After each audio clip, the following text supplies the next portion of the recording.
dosa orang-orang tua kita, guru-guru kita, orang tua kita yang hidup diberikan keberkahan oleh Allah Subhanahu wa Ta'ala, orang tua kita yang sudah tiada, yang saat ini berada di alam kubur, agar kuburnya dijadikan daripada taman surganya Allah Subhanahu wa Ta'ala. Dengan harapan bola urusan kita, pekerjaan kita, usaha kita, bisnis kita, aktivitas kita diberikan kelancaran oleh Allah Subhanahu wa Ta'ala. Kesulitan, problema, masalah yang kita hadapi saat ini diberikan jalan keluar oleh Allah Subhanahu wa Ta'ala. Wabah COVID-19 yang terjadi di negara kita, khususnya kota Jakarta, terus semakin menurun dengan kekuatan doa kita, doa daripada muslimin muslimah, doa dari para ulama kita, tentunya tidak lepas daripada ikhtiar kita kepada Allah Subhanahu wa Ta'ala. Kita mohonkan segera diakhiri, diangkat, dihilangkan oleh Allah Subhanahu wa Ta'ala.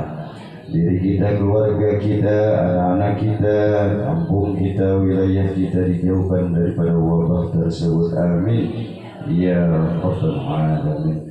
إلى المستقبلنا شفينا ودرنا مولانا محمد صلى الله عليه وسلم وآله وصحبه وذريته ومحبه والشياء والأولياء والعلماء سلطان الأولياء شيخ القادر الجيلاني ثم الأرواح سلطان المرحوم sebutkan orang tuanya, kakeknya, keluarganya yang sudah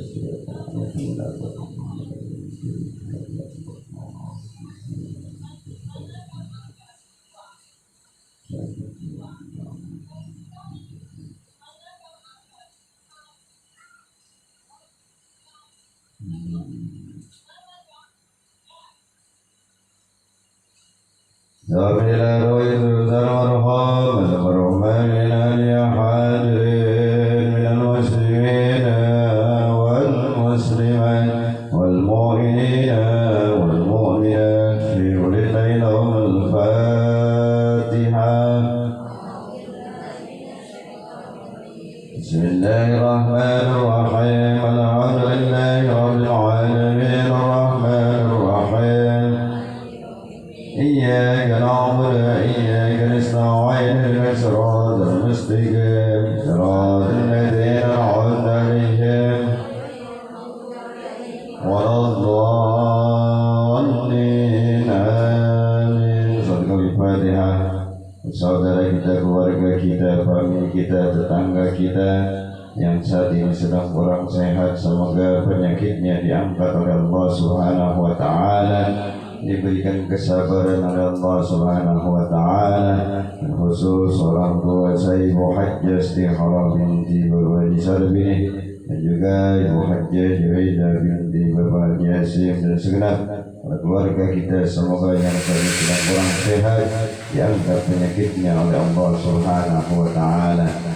Dan juga kita mohonkan dengan kekuatan Fatihah, yaitu kita mendapatkan bantuan untuk pertama pembangunan, yaitu dari Bambang Haryo Permadi, ya, dan juga dari Ibu Hajjah Sumiati pembangunan juga, dan untuk anak yatim, bukan hanya untuk orang tuanya, untuk keluarganya, dan juga dari Ibu Prima Prasetyo untuk anak yatim, dan juga dari hamba Allah yang mana pahalanya mohon dikabulkan daripada hajatnya, yaitu dari hamba Allah, dan juga dari hamba Allah yang tidak disebutkan namanya, dan juga Bapak Darsono yang mana pahalanya Bapak untuk almarhum Marto Sarjo bin Fulan dan Ibu Mino binti Fulan, dan juga dari hamba Allah yang mana pahalanya untuk Bapak Jumiran bin Fulan, dan juga untuk anak yatim yang mana pahalanya untuk dari keluarga Ibu Jumiati, yang mana pahalanya untuk Ibu Ning binti Bulan Sunarsi binti Marto Winangun, dan juga Suyatni binti Bulan, dan juga untuk anak yatim, yaitu pahalanya untuk orang tuanya yang sudah tiada,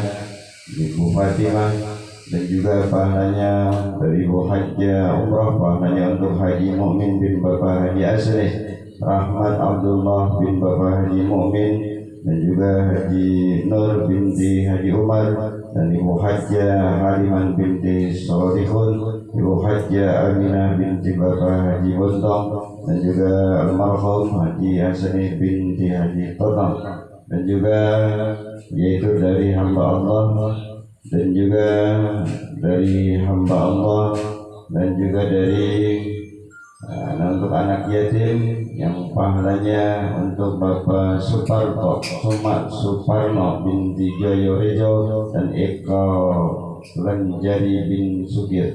Semoga untuk kegiatan yatim piatu dan du'afa dan juga pembangunan yang sudah ikut ambil bagian pada hari ini, dan juga dari awal pembangunan sampai hari ini, dan juga peduli yatim dari awal sampai hari ini, semuanya diberikan keberkahan oleh Allah Subhanahu wa taala, baik keberkahan dunia wal akhirah, hajatnya dikabulkan oleh Allah Subhanahu wa taala. Almarhum almarhumah, untuk kedua orang tuanya, saudaranya, semoga kuburnya dijadikan daripada taman surganya Allah Subhanahu wa taala. Bidilgani al-Fatihah. A'udzu billah. Bismillahirrahmanirrahim. Alhamdulillahi rabbil alamin. Arrahmanir rahim. Iyyaka na'budu wa iyyaka nasta'in. Ihdinas siratal mustaqim. Siratal ladzina an'amta 'alaihim ghairil maghdubi 'alaihim. Amin. Jamaah yang dirahmati oleh Allah Subhanahu wa taala, kita lanjutkan pembelajaran kita, yaitu di hadis yang keberapa? 53. Sudah ketemu semua? Bismillahirrahmanirrahim. Qala Rasulullah sallallahu alaihi wasallam,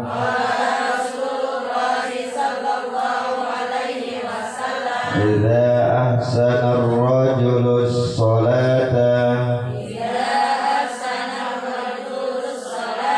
fa atamma ruku'aha wa sujudaha qalatil salatu hafizakallahu kama hafiztani wa turfa'u wa idza asa as-salata wa lam yutimma ruku'aha wa sujudaha qalatis salatu dayya'aka Allahu kama dayya'tani wa tulabbu kama yulabbu kama yulabbu thawbul khalaqu fa yudrabu biha wajhuhu rawahu Tayalisi an Ubadin Nibsalah. Dijelaskan oleh baginda Nabi kita Muhammad sallallahu alaihi wasallam yaitu kata Rasulullah sallallahu alaihi wasallam dalam sabdanya, idza ahsana ar-rajulu sholata,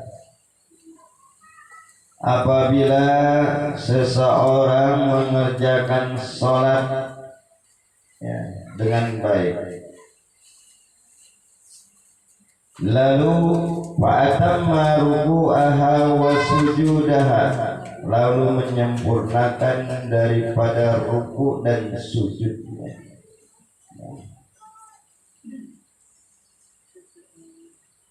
Qalatis sholatu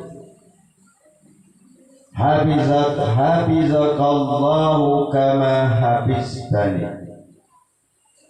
maka berkata daripada sholat itu, semoga Allah subhanahu wa ta'ala memelihara daripada dirimu seperti engkau telah memelihara daripada diriku.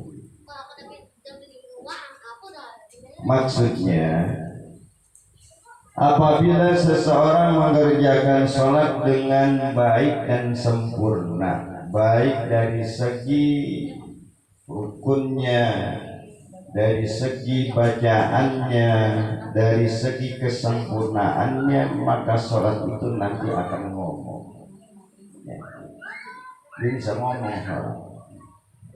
Makanya disuruh sempurnakan ruku, sempurnakan sujud ya, sempurnakan daripada bab toharohnya ya, buang air kecilnya, bahasa Betawi ceboknya ya, istinja ya, kalau Betawi ngomong cebok nah, kalau bahasa agamanya istinja gitu. Atau bab toharoh, bab kesucian.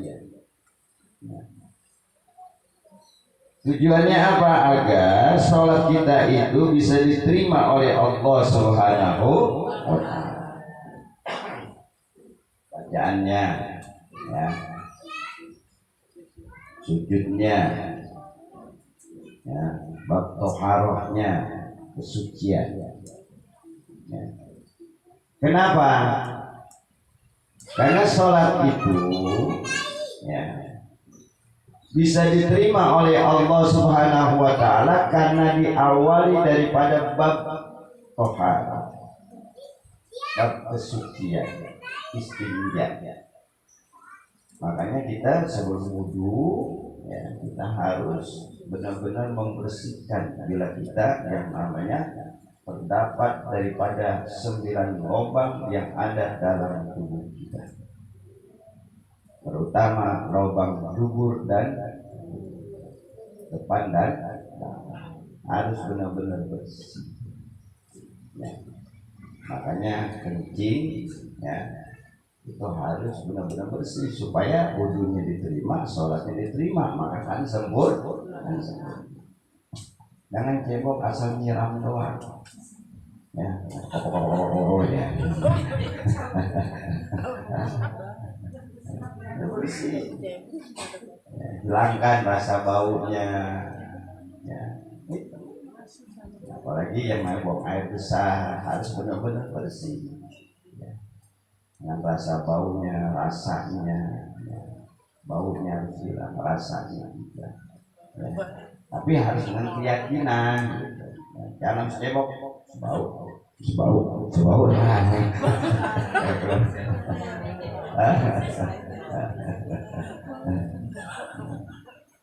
jadi harus disempurnakan ya. Cara bersihkannya ya. Kadang-kadang kan dalam itu luarnya doang, dalam masih ada sisa kadang-kadang. Coba buang air besar ya. Ini kalau sebatas luarnya doang, dalam masih ada sisanya. Kalau bahasa Betawi ini bukan bahasa jorok ya Bu. Memang harus benar-benar jelas. Kalau dalam ilmu fikih itu ngajar jelas. Yang belakangnya ya, itu bersih, bukan hanya di luar, sampai dalamnya Bu. Kalau bahasa Betawi bilang dikobel, dikobel. Hah? Itu. Karena kalau luarnya tahu masih ada sisa. Coba ibu perhatikan. Kenapa? Karena masih ada sisa mengakibatkan apa? Wudhu kita jadi nggak diterima. Kesempurnaan sholat pun jadi hilang. Makanya harus benar-benar bersih. Termasuk yang namanya buang air kecil. Harus benar-benar bersih. Makanya bahasanya tetap harus didehemkan. Ya, dehemkan. Orang buang air harus dehem. Harus belum ditekan. Kita akan keluar sisa-sisa. Jangan kita nggak keluar. Jadi harus dendeng. Makanya kalau orang tua dulu itu buang air itu dendeng. Nah,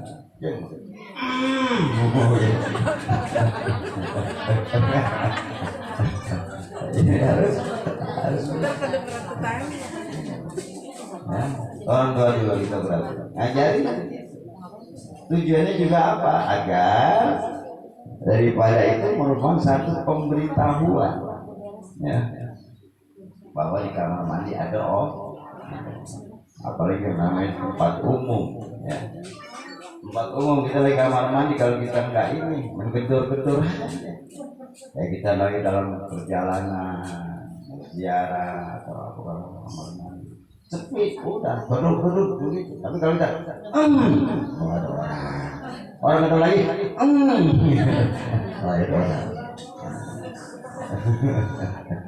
Kalau di kamar mandi umum bu, itu kadang-kadang kan memang yang tadinya mau keluar juga digedor, jadi bisa masuk lagi bu, bisa kaget.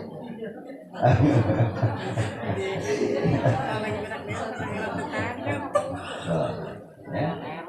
Ini jadi harus kita perhatikan, kita sempurnakan di samping yang namanya babu toharnya, ya, kebersihan, buang air kecil yang besar maupun yang kecil, dan juga sempurnakan untuk menuju wudhu.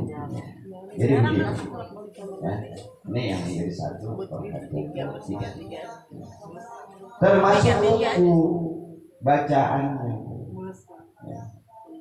Bacaan ruku dan sujud, ya, kita harus sempurnakan. Jangan sampai artinya kita di dalam hal masalah ruku dan sujud ini kita anggap sesuatu hal yang sepele. Paling tidak ada yang namanya tumak ninahnya, ada jeda, walaupun dengan sebentar. Ya. Ini kan kadang-kadang, ya, sholat tarawih umpamanya, ya, kadang-kadang suka tidak ada tumaknya, ya, pada tumaknya merupakan rukun yang harus dibaca, ya, pakai ada jeda, ya, gitu. Karena kalau tidak ada jeda, ya, tidak ada tumaknya, kesempurnaan sholat hilang, karena rukunnya jadi nggak ke bawah, ya, walaupun dengan sebentar, ya. Makanya saat kita sujud pelan, ya, kita posisikan daripada apa namanya pinggul kita dengan pinggang, ya, harus ya. Jadi harus menyesuaikan. Walaupun di sini dalam hal fikih banyak yang namanya terkadang pendapat yang berbeda, pendapat yang khilaf, yang semuanya sebenarnya punya dasar, punya suatu keyakinan yang memang dari dirinya masing-masing. Ya. Kalau dalam ilmu fikih itu biasanya pendapat yang berbeda, khilaf namanya. Ya. Tapi nggak perlu kita permasalahkan. Kayak sholat umpamanya orang, ya, tangan ada yang muter-muter, ya kan? Lagi sholat, ya, saya tuh begini, ya. Dia punya keyakinan semacam itu, biarkan. Karena memang punya dalil, ya. Tapi bagi kita yang bermadzhab Syafi'i yang diajarkan oleh guru kita, jangan coba-coba ngikutin. Jangan sholat muter kok pengen nyoba nih, gitu. Dia muter. Nah, sholat kita jadi nggak sah. nggak sah. Kenapa? Karena kita nggak diajarkan oleh guru kita. Namanya itu taklid. Sholatnya ikut-ikutan, tidak punya dasar. Begitu. Ya. Kalau yang biasa mungkin dia tangan sholatnya muter, emang diajarin oleh gurunya dia. Dia punya keyakinan, punya dalil, biarin aja. Dan kita juga nyalain. Karena memang kalau dalam fikih ini Bu, ya suka berbeda. Ya karena kita memang ada 4 mazhab. Syafi'i, Maliki, Hambali. Jangan kita perbuat masalah. Dan juga jangan kita menghina. Makanya bagi kita yang sholatnya ikut-ikutan tanpa didasari dengan ilmu yang disampaikan oleh guru kita, maka sholatnya tidak sah. Termasuk daripada persoalan daripada rukuk dan sujud. Gitu. Ya. Main sholat nggak boleh ikut-ikutan, harus punya dasar guru yang begitu. Ya. Jangan. Termasuk wasujudah dan sujud. Ya. Sujud. Ya. Kalau sujud ini jidat harus tenang. Ya. Nggak boleh terhalang dengan rambut satu helai itu. Kalau terhalang, maka sholatnya tidak sah. Jangankan rambut, sesuatu benda. Ya.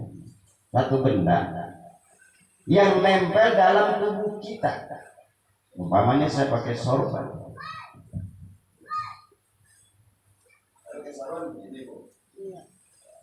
Terus, ya, ini sorban saya, ya, berada di tempat sujud. Akhirnya saya pakai sujud. Ini sholat saya tidak sah. Karena nempel dari suatu benda yang ada dalam tubuh saya. Itu nggak boleh. Dia harus lepas. Ya. Termasuk yang namanya ibu pakai mukena. Mukena ibu terlalu lebar. Lagi mau sujud, ya. Terus mukena ibu ada di bawah begini. Ibu pakai buat tatakan, sholatnya jadi tidak. Jadi harus lepas. Kayak seseorang imam sama, dia pakai mie kancing atau ya dia sholat jadi imam. Terus kabelnya kena sujud, kena jidat, menghalangi sujud. Itu jadi sujudnya nggak sah. Gitu. Tetapi kalau benda ini di luar badan saya nih sorban, mungkin ini. Karena tidak ada ikatan dengan badan. Saya pakai kena sujud, nggak apa-apa. Kayak model sejadah, gitu kan, dan lain sebagainya. Jadi ini di dalam hal kesempurnaan daripada wasujudah, kesempurnaan dalam sujud.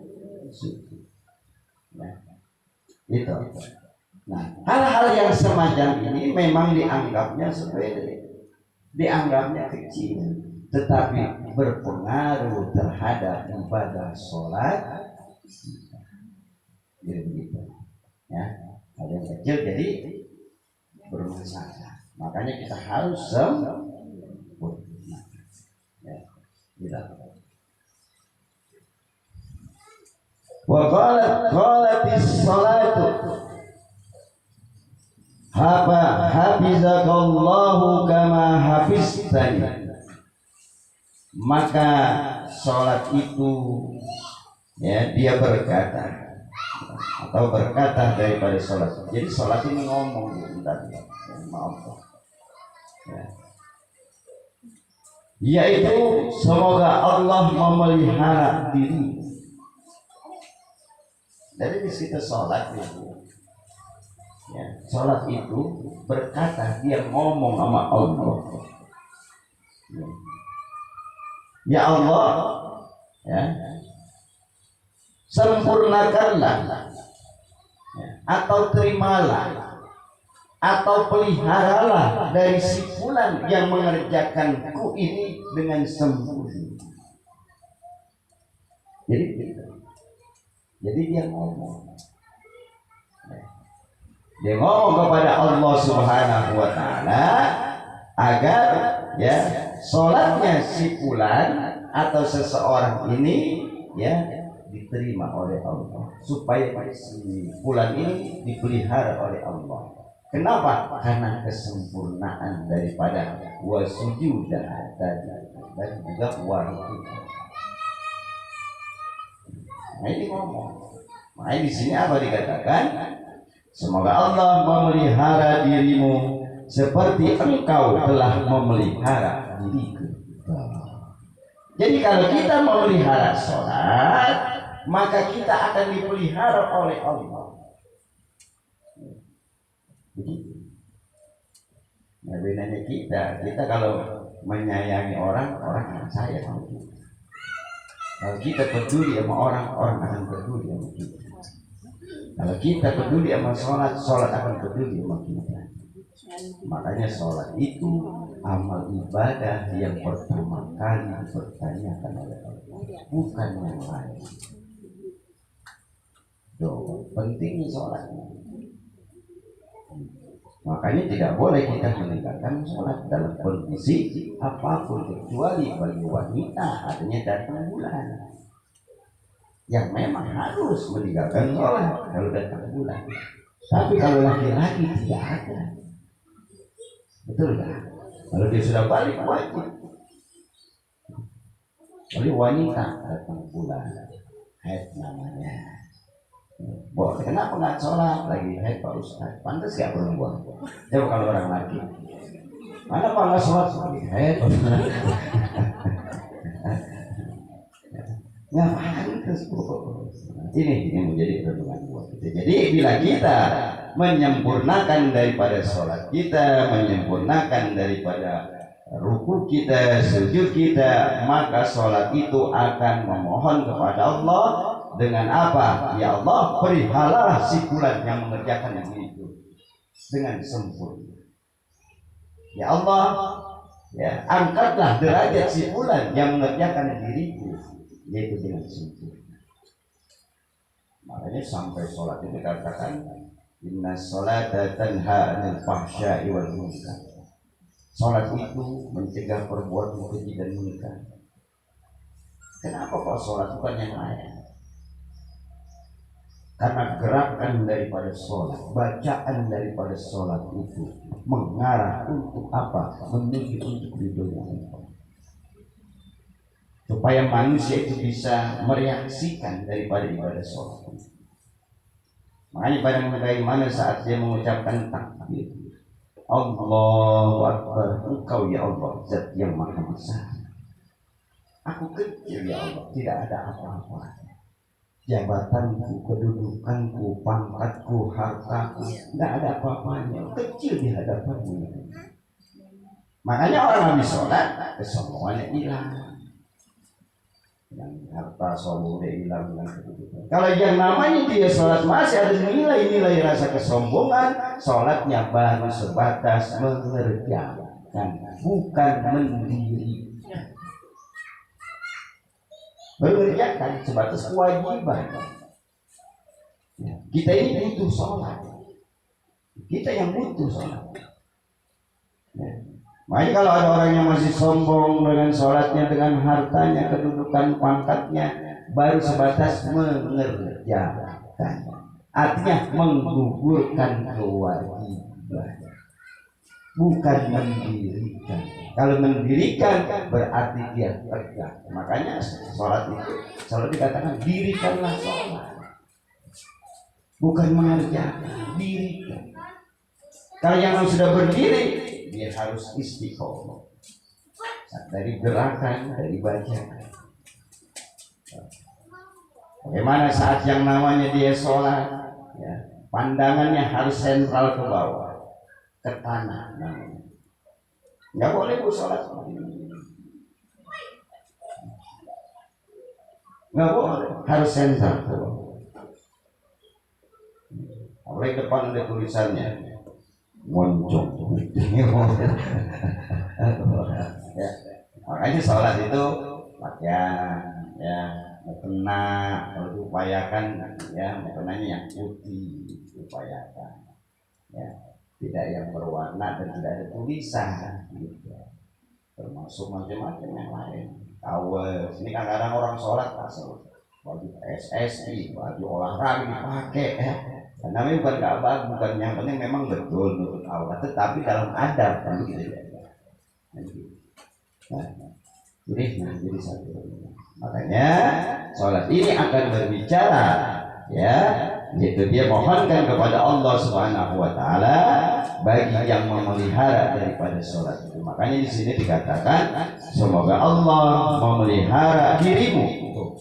Sholat doain dulu. Semoga Allah memelihara dirimu seperti engkau telah memelihara diriku. Ya, luar biasa. Maka sempurnakan. Ya.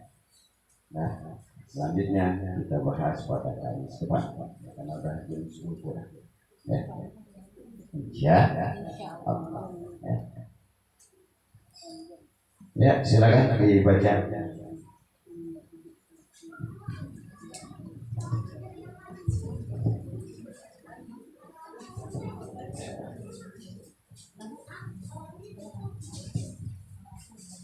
Bismillahirrahmanirrahim. Qala Rasulullah sallallahu alaihi wasallam, "Idza ahsana ar-rajulu sholata fa atamma ruku'aha wa sujudaha qalatis sholatu hafizakallahu kama hafiztani."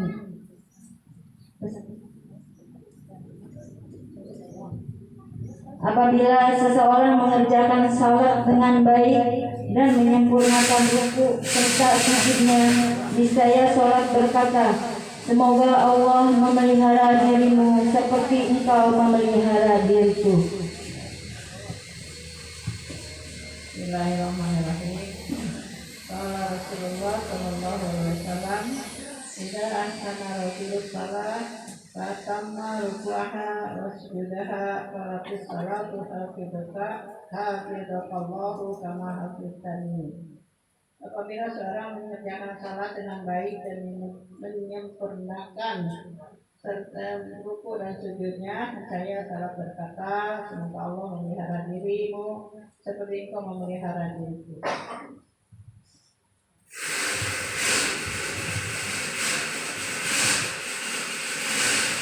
Ya, silakan. Bismillahirrahmanirrahim.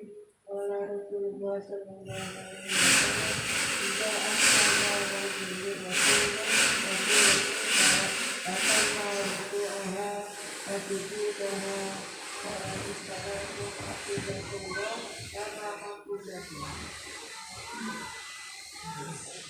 Apabila seorang mengerjakan salat dengan baik dan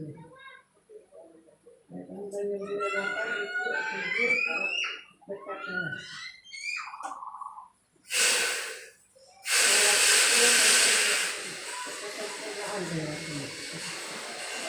memelihara Allah memelihara diri sendiri seperti engkau memelihara diriku. Ya, lanjutkan. Qala Rasulullah sallallahu alaihi wasallam, "Idza ahsana rajulus sholata fa atamma ruku'aha wa sujudaha qalatis sholatu hafizakallahu kama hafiztani." Apabila seorang mengerjakan sholat dengan baik, lalu sempurnakan ruku dan sujudnya, maka Maka berkatalah sholat itu, semoga Allah memelihara dirimu seperti engkau telah memelihara diriku. Ya, lanjutkan. Bismillahirrahmanirrahim. Qala Rasulullah sallallahu alaihi wasallam, idza hasana rajulu sholata fa'atanna ruku'aha wa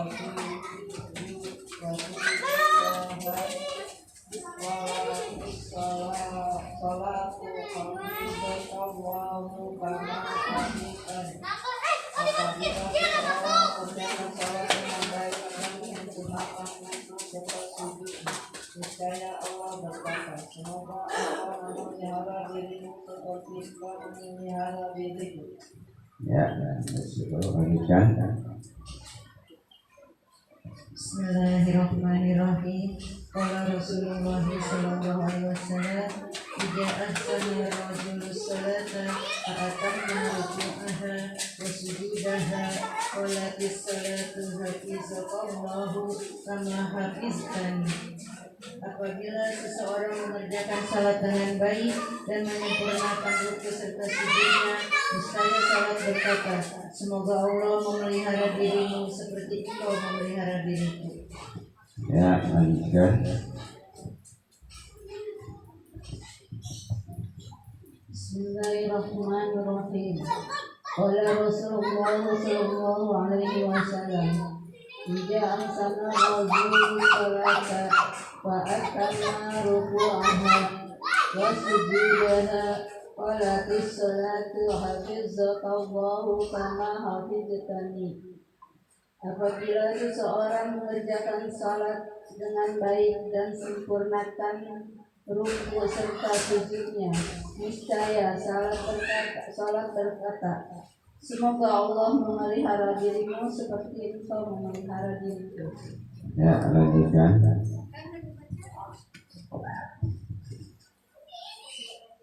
Bismillahirrahmanirrahim. Qala Rasulullah sallallahu alaihi wasallam, idza ahsana rajulu salata fa'atamma ruku'aha wa sujudaha qalatis salatu hafizallahu kama hafiztani. Apabila seseorang mengerjakan salat dengan baik dan menyempurnakan ruku serta sujudnya, niscaya salat berkata, semoga Allah memelihara dirimu seperti engkau memelihara diriku. Ya, lanjutkan. Qala Rasulullah sallallahu alaihi wasallam, idza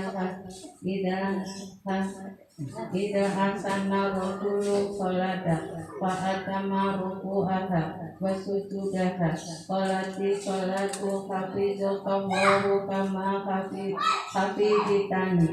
Artinya, apabila seseorang mengerjakan salat dengan baik dan menyempurnakan ruku serta sujudnya, niscaya salat berkata, semoga Allah memelihara dirimu seperti engkau memelihara diriku. Ya, lanjutkan.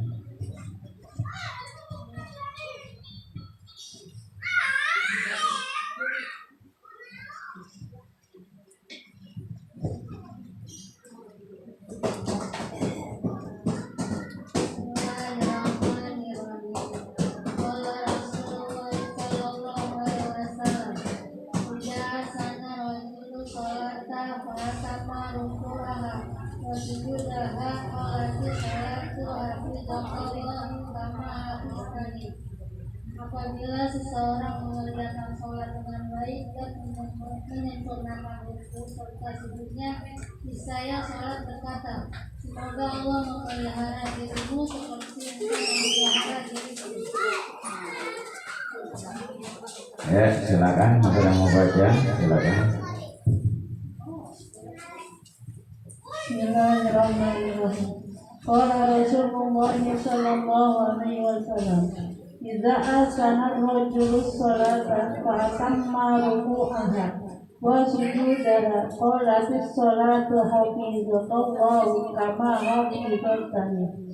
Apabila seseorang mengerjakan sholat dengan baik dan menyempurnakan ruku serta sujudnya, niscaya sholat berkata, Semoga Allah memelihara dirimu seperti engkau memelihara diriku.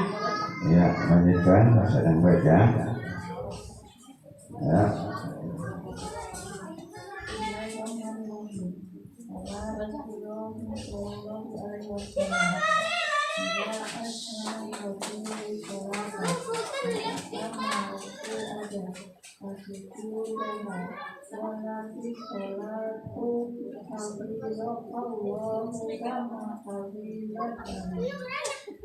Apabila seseorang melakukan kesalahan dengan baik dan menyempurnakan hukum serta sujudnya, niscaya sholat berkata, semoga Allah memelihara dirimu seperti engkau memelihara diriku.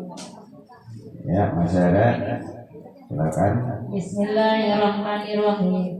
Qala Rasulullah sallallahu alaihi wasallam, "Ija ahsana salata fatamma ruku'aha wa sujudaha qalatis salatu hafizakallahu kama hafizatani." Apabila seseorang mengerjakan salat dengan baik dan menyempurnakan ruku serta sujudnya, nescaya salat berkata, semoga Allah memelihara dirimu seperti engkau memelihara diriku. Ya, ada lagi. Ya, kalau ada kita cukup. Ya, ya Pak, yang dirahmati oleh Allah Subhanahu Wa Taala. Jadi di dalam hal sholat ini tentunya akan mempengaruhi dalam kondisi kehidupan kita. Maka sempurnakan daripada sholat kita, baik bab taharah kita, wudhu kita, termasuk dari segi bacaan, termasuk juga di gerakan, yaitu diantaranya gerakan ruku dan sujud. Nah, ini menjadi satu renungan buat kita. Insya Allah bila kita menyempurnakan daripada sholat yang kita lakukan, bukan sebatas main-main ya dalam sholat ini, maka sholat akan berkata. Dia Betawi bilang sholat ini ngomong gitu.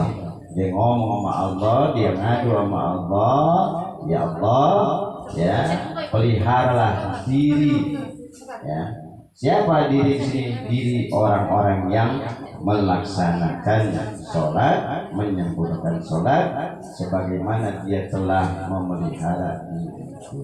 Ya. Jadi sholat ternyata bisa mau. Makanya jangan main-main sama sholat. Karena dia akan munajat juga sama Allah. Ya, ini yang menjadi satu perhatian buat kita. Maka jadikan sholat ini sebagai kebutuhan kita. Ya, kita butuh sholat, ya. Bukan sholat sebatas menggugurkan kewajiban, ya. Jadi kan sholat ini sebagai kebutuhan, bukan menggugurkan kewajiban. Penting judulnya udah sholat, gitu, ya kan? Mau baca gimana yang penting gue sholat, gue sholat udah dong. Gitu. Tapi bukan hanya sebatas, tapi harus dijadikan kebutuhan. Untuk apa? Ketentraman jiwa. Karena orang sholat itu pada hakikatnya dia sedang berdialog, dia berbicara kepada Allah Subhanahu Wa Taala. Ya, maka sempurnakan daripada sholat itu, bukan ya artinya kita buat main-main. Karena itu adalah komunikasi kita sama Allah. Ya, tujuannya apa? Agar kita mendapatkan ketenangan zahir wa batin. Ya, ada yang bertanya silakan. Paham semua?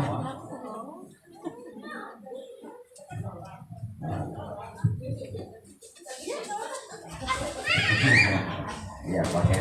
Gimana maksudnya Pak?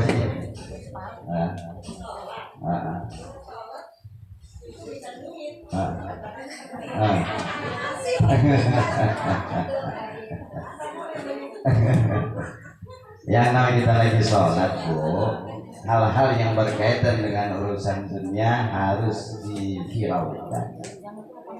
Siapapun, gitu, ya. Kita harus hiraukan karena emang kita lagi sholat, ya. Kalau apa kita Nek bagi duit, entar dulu lagi sholat. Bapak.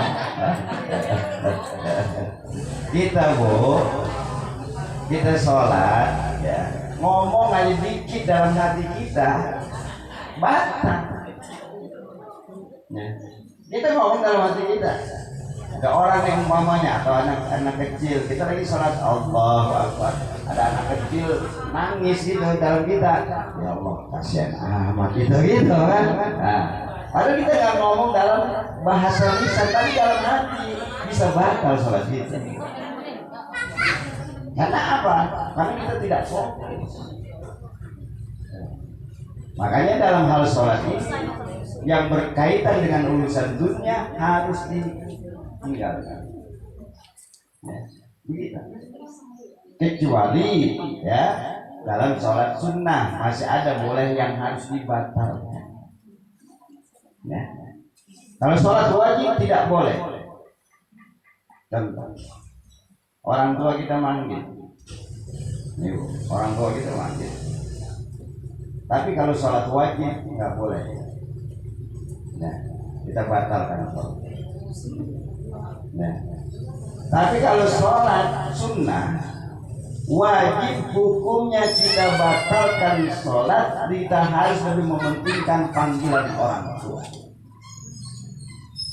Karena memenuhi panggilan orang tua lebih wajib daripada sholat sunnah. Nah, kalau suami enggak, ya. Kalau suami lagi manggil lagi sholat sunnah, suami manggil kita batalin. Nah, tapi kalau orang tua lebih wajib. Ya. Kita lagi sholat sunnah, Allahu Akbar, Masunah, mau gitu. Oh maunya, ya. Mungkin orang tua kita ada perlu, jangan sampai kecewa, segera kita batal. Gitu.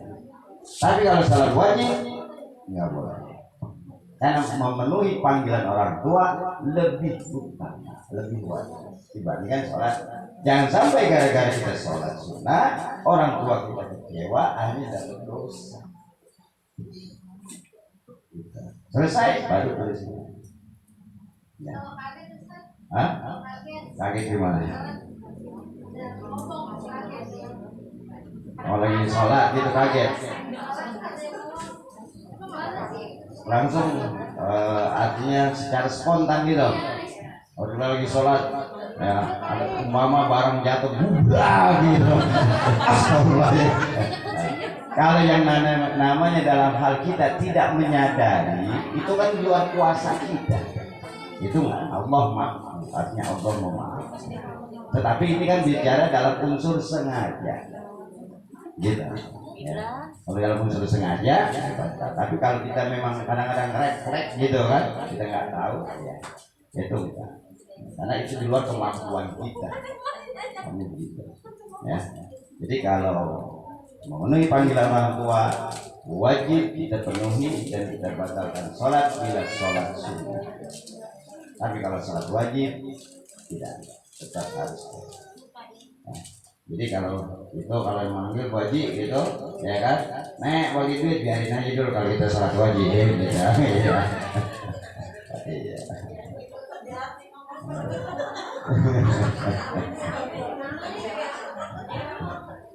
Ya, ada lagi, silakan.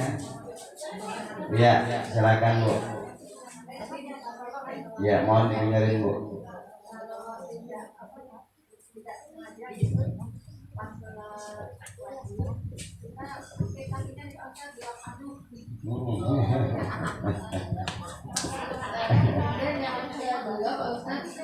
Kita pas sholat 4 rakaat, kemudian yang pas 2 rakaat itu kita menahan pipis sampai kita selesai sholat. Itu bagaimana Pak?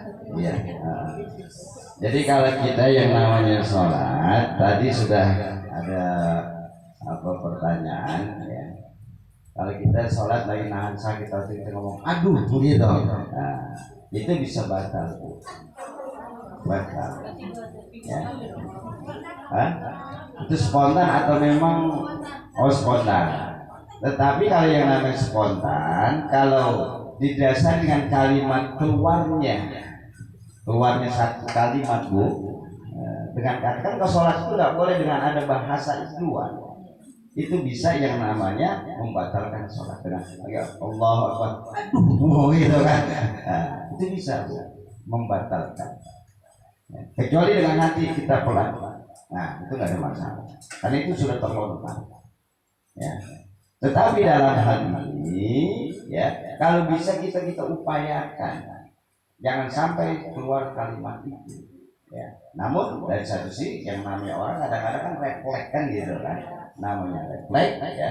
Tetapi kita upayakan supaya tidak keluar itu, walaupun dengan kagetnya kita. Ya. Tapi kalau kita tidak sengaja, jadi mampu oleh Allah. Karena itu di luar kemampuan kita. Gitu. Nah. Yang kedua, ya, yaitu apa tadi lupa itu.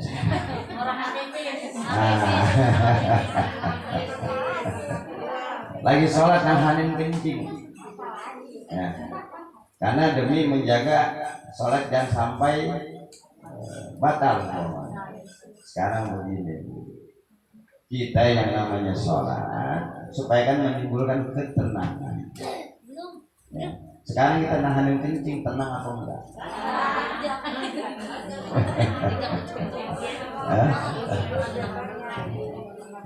Khawatir kita tahan-tahan jadi ngerembes.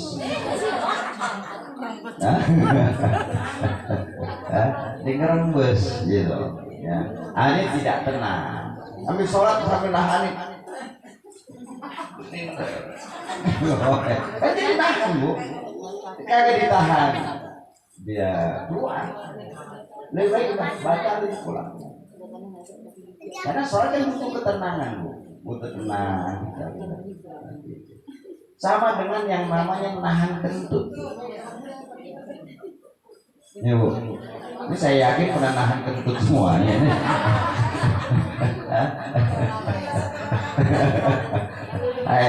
Gue tahan.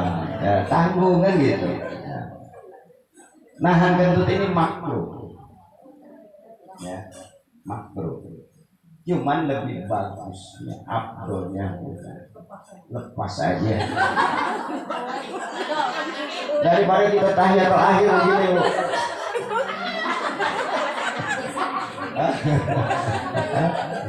Tahiyat akhir ini nahan tahiyat akhir, pantat kita tahan. Kuatirnya rembes juga. Ya, tadi gua batalin. Nah, jadi ini kesel lagi. Upayakan sok gini. Kita sholat kan butuh ketenangan. Butuh tenang. Daripada kita sholat nahanin kentut. Kita sholat nahanin kencing. Udah, lebih batal. Sholat nahanin itu lebih tenang. Nah, sholatnya makanya sholatnya bisa di awal waktu gitu. Umpamanya ya, itu sempurna. Lebih baik sholatnya dibatalkan. Kalau kita nahan kencing, kita nahan itu. Karena akhirnya Bu akan menimbulkan penyakit Bu dalam hidup kita. Nahan kencing, jadi sakit gak? Menimbulkan sesuatu yang ya. Nahan kentut sama juga. Ya, belum nggak enak Bu. Ya. Pas sudah salah, salah. Untuk gue tahan kentut jadi daun begini jadinya. Ya. Cukup. Ya. Insyaallah kajian kita pada pagi hari ini akan menambah nilai-nilai keimanan ketakwaan kita kepada Allah Subhanahu wa taala. Amin. Ya Rabbal alamin. Oh iya. Ini ada lagi dari yatim ya. Dari yatim pahalanya untuk Bapak Muhammad Yamin dan Bapak Haji Matamin dari Ibu Haji Sarah.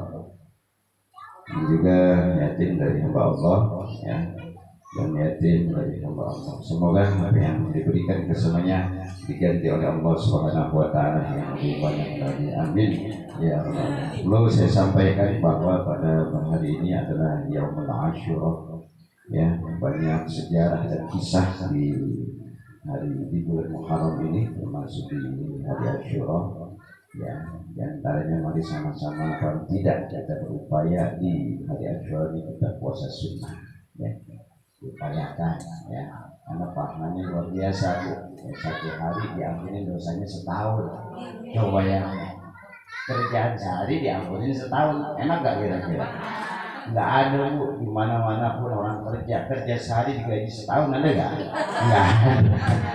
Tapi Allah maha luar biasa.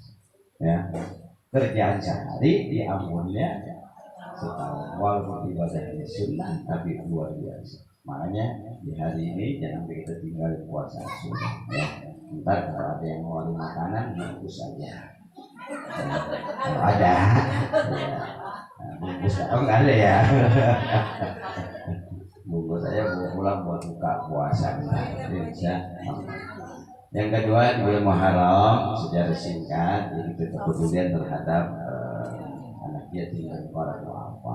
Ya kita berbuat baik namanya. Nah, makanya kalau istilahnya adalah pada anak yatim, maka insya Allah kita hari Kamis besok ya. Saya kenapa saya ngambil untuk di pengajian ibu-ibu peduli yatimnya, karena kalau malam masih anak yang ya, jadi saya ambil di pagi harinya ya, untuk jadi Kamis besok ya kita peduli yatim piatu dan duafa. Kita bikin acara pengajian kita ya, kita pakai baca maulid besok Bu ya, ini besok hataman Quran ya, hataman Quran ya. Waktunya kali ini enggak kepanjangan enggak, nanti pakai maulid juga atau langsung maulid. Oh iya boleh. Nah, ya baru kita santunan yatim ya. Memang saya nggak bikin di kaum bapak majelis taklim yang malam Senin yang ini ya, karena waktunya malam. Saya bikinnya pagi aja di sini ya. Insya Allah ada dana yang masuk berapa untuk yatim gitu. Yang penting bukan melihat dari segi jumlahnya, tetapi melihat kepeduliannya. Itu yang menjadi satu tarbiyah buat kita, pendidikan buat kita bersama ya. Saya rasa itu apa yang dapat saya sampaikan, semua banyak hikmah dan manfaatnya. Demikian mari sama-sama kita munajat kepada Allah Subhanahu wa taala dengan apa yang kita lakukan kesemuanya, yang sedang, yang akan, yang sudah diterima oleh Allah Subhanahu wa taala sebagai ladang amal kebaikan kita yang dapat menerangi kuburan kita nanti. Amin ya rabbal alamin. Al-Fatihah. Alhamdulillahirabbil alamin.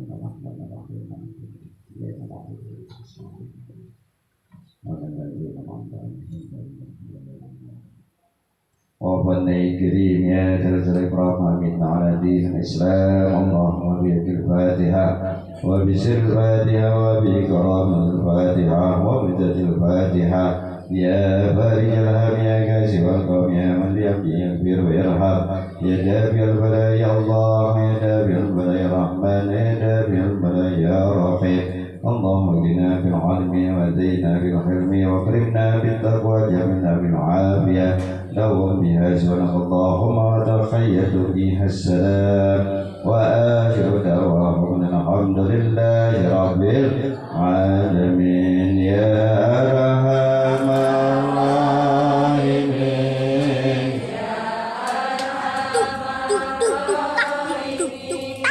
يا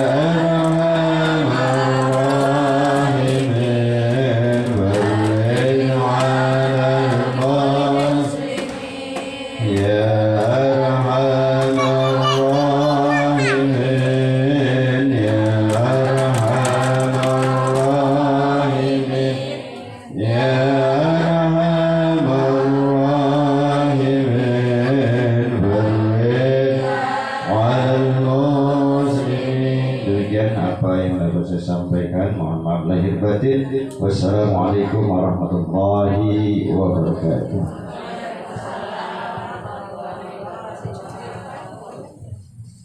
Alhamdulillahirrahmanirrahim. Selesai sudah pengajian kita dari pada pagi hari ini. Semoga ilmu-ilmu yang telah diberikan oleh guru kita dapat bermanfaat buat kehidupan kita sehari-hari. Saya selaku pembawa acara mohon bukan pintu maaf yang besar-besarnya jika ada kata-kata